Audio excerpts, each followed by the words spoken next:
Hello friends, आज हम देखेंगे 6 मार्च के मोस्ट इम्पोर्टेंट करंट अफेयर्स। अगर आपने अभी तक एग्ज़ाम ओरिएंटेड को सब्सक्राइब नहीं किया है तो जल्दी जाइए सब्सक्राइब कर लीजिए। वीडियो को लाइक कीजिएगा, शेयर कीजिएगा और कमेंट में ज़रूर बताइएगा कि आपको वीडियो कैसी लगी।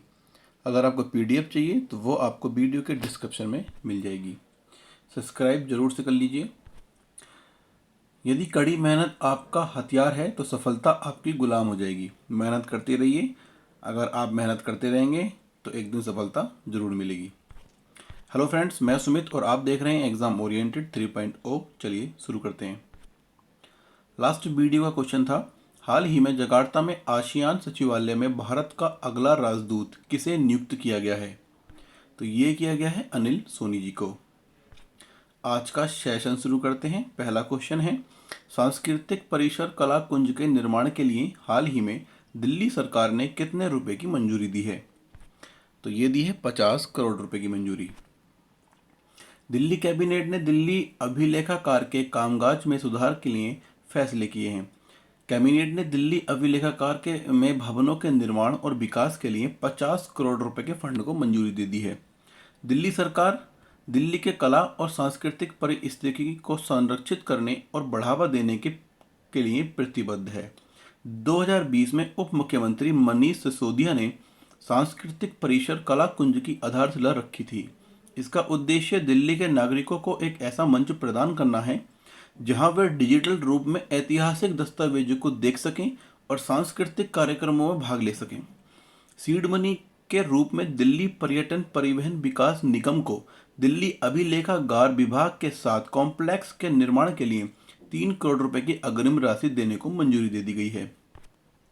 नेक्स्ट क्वेश्चन है, घरों की पहचान चली की नाम नामक योजना किस राज्य ने शुरू की है? तो ये की है उत्तराखंड ने। उत्तराखंड के चीफ मिनिस्टर हैं त्रिवेंद्र सिंह रावत, गवर्नर हैं बेबी रानी मौर्य और यहाँ की राजधानी है देहरादून जो कि विंटर की है और दूसरी है ग्रसेन जो कि समर की है। मुख्यमंत्री त्रिवेंद्र सिंह रावत ने प्रधानमंत्री मोदी के बेटी बचाओ बेटी पढ़ाओ अभियान को उत्तराखंड में एक कदम और आगे बढ़ाते हुए शनिवार को सरोवर नगरी नैनीताल में महिला सशक्तिकरण के लिए घरे की पहचान चलिक नाम योजना का शुभारंभ करते हुए महिलाओं के लिए अन्य योजनाएं चलाने की बात की। इसके तहत अब घरों की पहचान घर की बड़ी बेटी के नाम से होगी। वह नगर के करीब 8,000 चयनित घरों में बाकायदा घर की बड़ी बेटी के नाम की राज्य की पारंपरिक लोक कला एपण से सजी नाम पट्टिका तख्ती भी लगी होगी। नेक्स्ट क्वेश्चन है, 2020 में अंतर्राष्ट्रीय पेटेंट का सबसे बड़ा आवेदन करने वाला देश कौन बन गया है? तो ये बन गया है चीन। चीन के प्रेसिडेंट हैं शी जिनपिंग। यहाँ की राजधानी है बीजिंग और करेंसी है युआन। विश्व बौद्धिक संपदा संगठन द्वारा जारी आंकड़ों के अनुसार वर्ष 2020 में वैश्विक बौद्धिक संपदा संगठन के जरिए प्रस्तुत अंतर्राष्ट्रीय पेटेंट आवेदनों की संख्या में इजाफा हुआ है। वर्ष 2019 में चीन अमेरिका को पार कर विश्व में सबसे ज्यादा अंतर्राष्ट्रीय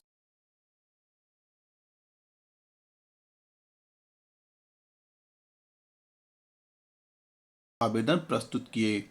विश्व बौद्धिक संपदा संगठन की रिपोर्ट के अनुसार वर्ष 2020 में अंतर्राष्ट्रीय पेटेंट आवेदनों में 4% की वृद्धि हुई। कुल 2,75,900 आवेदन थे जो अब तक की सबसे बड़ी संख्या है, जिसमें चीन ने कुल 68,720 आवेदन प्रस्तुत किए।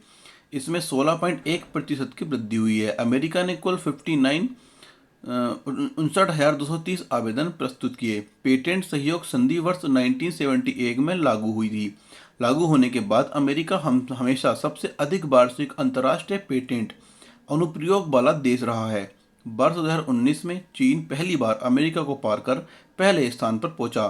फिर वर्ष 2020 में भी पहले स्थान पर रहा। यह नवाचार क्षेत्र में चीन की ताकत और क्षमता को दर्शाता है।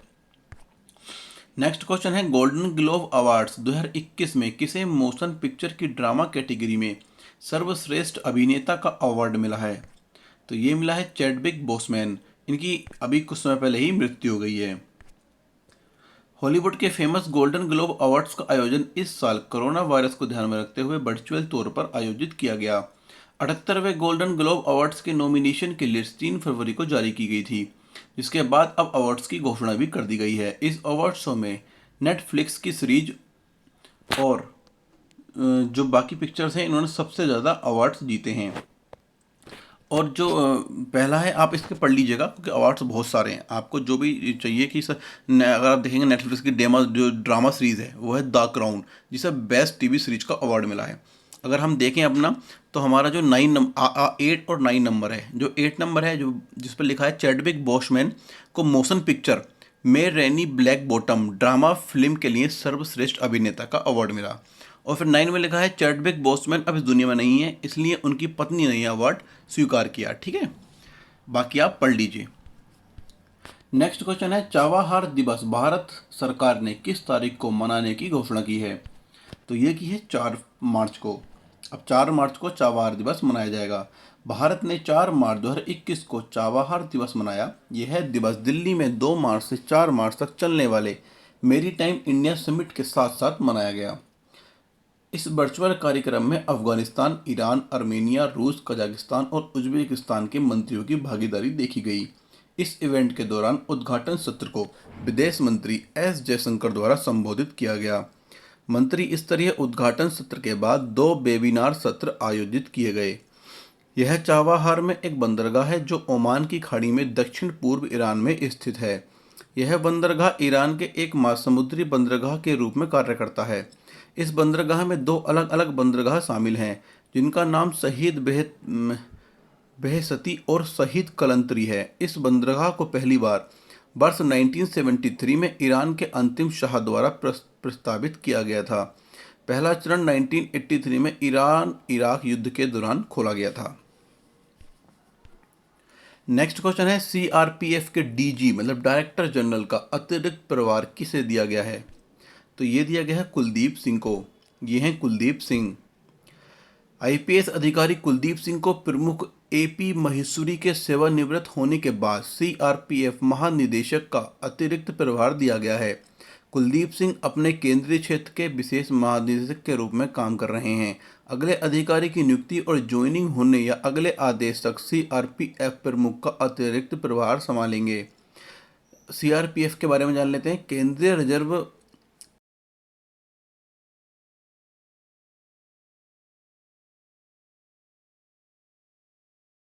कर्मी है। इसे प्रमुख आंतरिक सुरक्षा बल के रूप में नामित किया गया है, जिसके मुख्य संचालन थिएटर लेफ्ट विंग एक्सट्रीमिज्म प्रभावित राज्य जैसे कि कश्मीर घाटी, आतंकवाद विरोधी मुकाबला और उत्तर पूर्व में आतंकवाद विरोधी अभियानों में शामिल है। नेक्स्ट क्वेश्चन है, एयर कार्गो सेवा किस राज्य में शुरू की गई है? तो ये की गई है नागालैंड में। यहाँ के चीफ मिनिस्टर हैं नीफ्यू रियो और यहाँ के गवर्नर है आर.एन. रवि और राजधानी है कोहिमा। नीफ्यू रियो नागालैंड में है। इन्होंने कल का मतलब है जिस दिन भी ये लॉन्च हुई है उस दिन से दीमापुर हवाई अड्डे से अपनी पहली एयर कार्गो सेवा शुरू की। मुख्यमंत्री नीफ्यू रियो ने आधिकारिक तौर पर इस सेवा को हरी झंडी दिखा दी, जो क्योंकि एयर इंडिया और इंडिगो के साथ बागवानी विभाग, नागालैंड और एयरपोर्ट अथॉरिटी ऑफ इंडिया की एक संयुक्त पहल है। मुख्यमंत्री रियो ने कहा कि एयर कार्गो सेवा की शुरुआत राज्य के लिए एक लंबी ज़रूरत है, मतलब एक बड़ी ज़रूरत है, क्योंकि राज्य के कई उत्पाद बर्बाद हो जाते हैं। भारतीय विमानपत्तन प्राधिकरण के क्षेत्रीय कार्यकारी निदेशक उत्तर पूर्व क्षेत्र एम सुरेश ने कहा कि एएआई सभी आधुनिक सुविधाओं के साथ दीमापुर में कार्गो सेवा टर्मिनल सहित एक नए टर्मिनल भवन का निर्माण करने की योजना बना रहा है। संचारी रोग नियंत्रण अभियान किस राज्य में शुरू किया गया है? तो ये किया गया है उत्तर प्रदेश में। उत्तर प्रदेश के चीफ मिनिस्टर हैं योगी आदित्यनाथ, गवर्नर हैं आनंदीबेन पटेल और राजधानी है लखनऊ। प्राथमिक स्वास्थ्य केंद्र जोकिया पर विशेष संचारी रोग नियंत्रण अभियान का शुभारंभ पूर्व भाजपा जिलाध्यक्ष चंद्र प्रकाश सिंह ने फीता काटकर किया।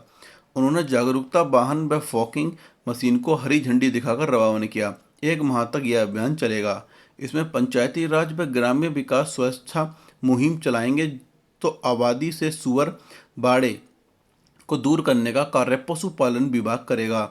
सीएमओ डॉक्टर विजय बहादुर सिंह ने बताया कि संचारी नियंत्रण अभियान में स्वास्थ्य विभाग के साथ पंचायती राज, ग्राम्य विकास, पशुपालन, महिला एवं बाल विकास, शिक्षा, दिव्यांगजन सशक्तिकरण, समाज कल्याण, कृषि एवं सिंचाई, उद्यान व सूचना विभाग को लाया गया है।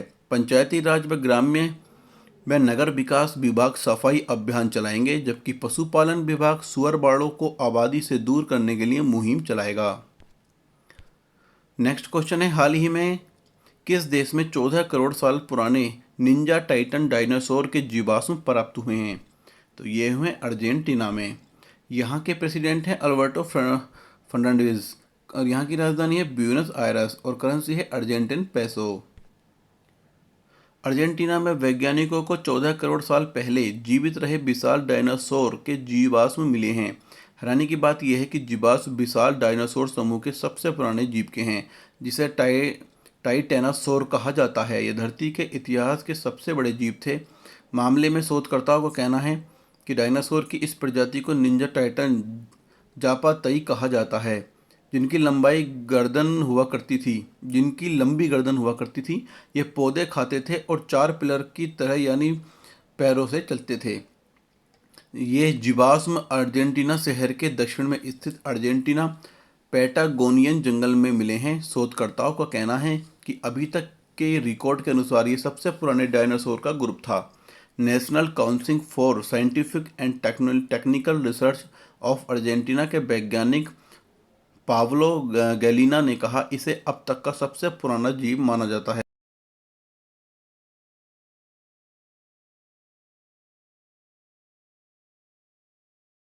पाए गए थे, लेकिन जो यहाँ मिला है ये उसमें सबसे पुराना लग रहा है। नेक्स्ट क्वेश्चन है, सेंट्रल बैंक ऑफ इंडिया के एमडी एंड सीईओ का कार्यभार किसने संभाला है? तो ये संभाला है मातम वेंकट राव ने। ये है मातम वेंकट राव। केंद्र सरकार ने मातम वेंकट राव को सेंट्रल बैंक ऑफ इंडिया के एमडी और सीईओ पद के लिए नियुक्त किया है। मातम वेंकट राव अब तक केनरा बैंक के कार्यकारी निदेशक भी थे। केंद्र सरकार ने उन्हें नई और बड़ी जिम्मेदारी सौंपी है। इस क्वेश्चन का जवाब आपको कमेंट में बताना है। हाल ही में मनोहर पारिकर ऑफ द रिकॉर्ड नामक पुस्तक किसने लिखी है? अगर आपको वीडियो अच्छी लगी तो लाइक कीजिए, शेयर कीजिए, सब्सक्राइब कीजिए, बेल आइकन को ऑन कर लीजिए। पीडीएफ चाहिए तो वो आपको वीडियो के डिस्क्रिप्शन में मिल जाएगी। बेहतरीन करंट अफेयर के लिए बने रहिए हमारे चैनल के साथ। Thank you.